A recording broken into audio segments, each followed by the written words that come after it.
In quiet labs and in the dead silence of space, a new kind of race is already in full swing.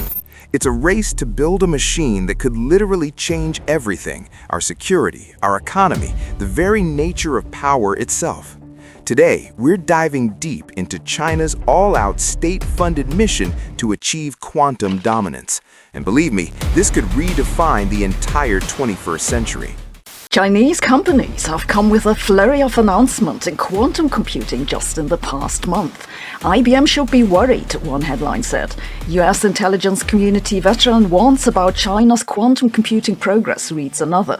Brad Smith, president of Microsoft, warns that the United States cannot afford to fall behind, which, according to CNBC, is because then banks might not be able to keep transactions private. That sounds very alarming. I've had a look. End of last year, researchers from the University of Science and Technology in China in Hefei announced that their quantum computer, Chongqi 3, which works with superconducting circuits like those of Google and IBM, is on par with Google's Willow chip that has about 105 qubits. That's when Americans began to panic.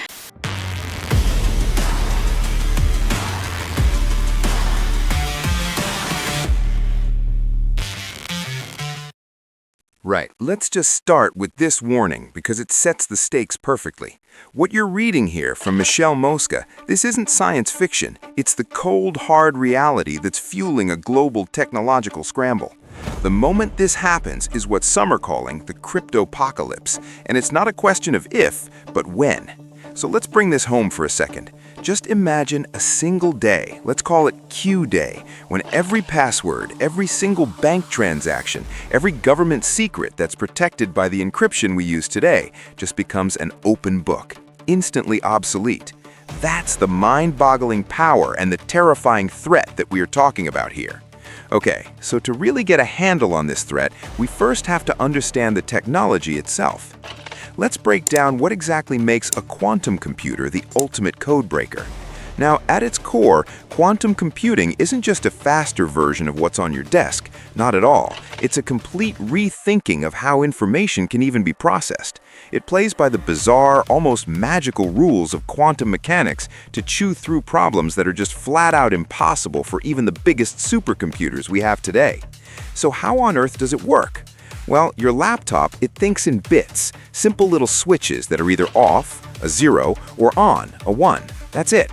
But a quantum computer uses something called a qubit, and thanks to a wild property called superposition, a qubit can be a 0, a 1, or somehow both at the exact same time. It really is like Schrodinger's cat, both dead and alive until you check. And that ability to hold all these possibilities at once, well, that's where its incredible power comes from. But here's a really crucial point. Don't think of this as a simple upgrade. A quantum computer is not going to make your video games run any faster. It's a highly specialized tool, but for very specific jobs, like factoring massive numbers, which is the absolute foundation of modern encryption, an algorithm called Shor's on a quantum computer isn't just a little faster, it's exponentially more powerful. It takes a problem that's basically impossible and makes it solvable. And that brings us right to the heart of our story, because one nation saw this game-changing potential and launched an unprecedented top-down mission to not just compete in this race, but to absolutely win it. So what's their secret sauce? It's something called the whole-of-the-nation strategy. And you've got to understand, this is not just a few research projects here and there. No, this is a fully mobilized, top-down national effort. Quantum tech is officially a strategic priority, written right into their 5-year plans. And the goal couldn't be clearer. Stop playing catch-up and become the undisputed global leader. And they are putting some serious money where their mouth is. Just let this number sink in. As of 2022, China had publicly committed at least $15 billion to quantum tech. That's a staggering amount of money, an amount that absolutely dwarfs what other nations are putting in. It just goes to show how serious this national project really is. Now, every great quest has a face, right? Well, meet physicist Pan Jianwei, who's often called the father of Chinese quantum. And this whole effort has an epicenter, a brand new $10 billion national laboratory in the city of Hefei. Think of it as a supercenter designed to be the single focal point for all of China's quantum dreams. So you might be wondering, has all this money and all this focus actually paid off? The answer is a resounding yes. Let's take a look at the stunning breakthroughs that prove this strategy isn't just a plan on paper, it is delivering some incredible world-first results. Just look at the pace here. This timeline says it all. Back in 2016, they launched Misius, the world's first quantum satellite. 4 years later, their Zhuzhong computer claimed quantum supremacy, solving a problem no classical computer could touch. By 2024, their Wukong computer was online for anyone to use. And by 2025, they had a quantum-secured link stretching almost 13,000 kilometers to South Africa. The acceleration is just breathtaking, and this table really shows how they're leading on multiple fronts. You see, traditional quantum networks using fiber optic cables, they kind of max out after a couple hundred kilometers. But China's satellite systems, they've gone intercontinental. And their newest breakthrough, a network on the ground built with mass-producible chips, has already spanned 3,700 kilometers while supporting multiple users. That's a huge deal. And this isn't just happening in sterile government labs. A whole ecosystem of companies is popping up to turn these ideas into actual products. You've got Origin Quantum building computers you can actually buy. You've got Quantum C-Tech making the hardware for these new secure networks. And then there's China Telecom, already rolling out quantum encrypted SIM cards to millions of people. It's happening fast. So we've seen the tech, we've seen the incredible progress, but what does this all mean for the rest of the world? Well, this tech race is rapidly turning into a geopolitical one, a new kind of great game with massive consequences for global security. This right here, this is the threat that keeps intelligence agencies up at night.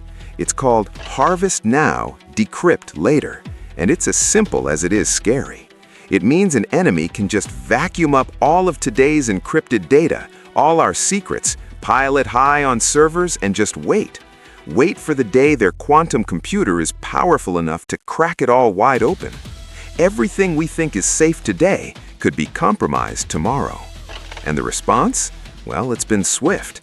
The US and its allies are now in a frantic race to develop new post-quantum cryptography that can resist these attacks. Export controls are being slapped on key technologies to try and slow China down, and in response, China is engaging in quantum diplomacy, extending its own secure networks to its partners, effectively creating two separate competing tech worlds. And this creates a really dangerous strategic imbalance.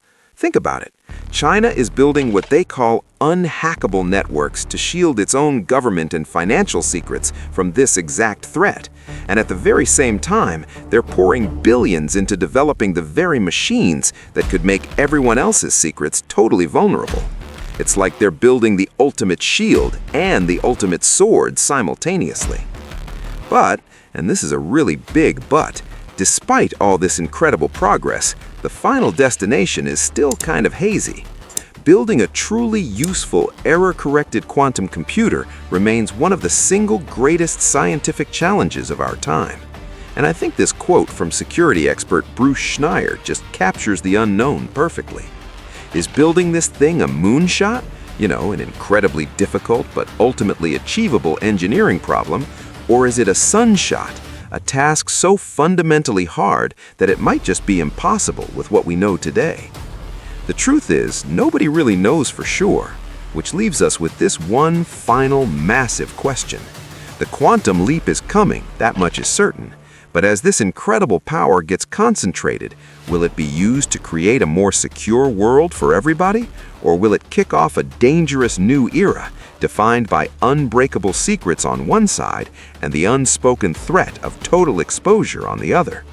The race is on, and the outcome is anything but guaranteed.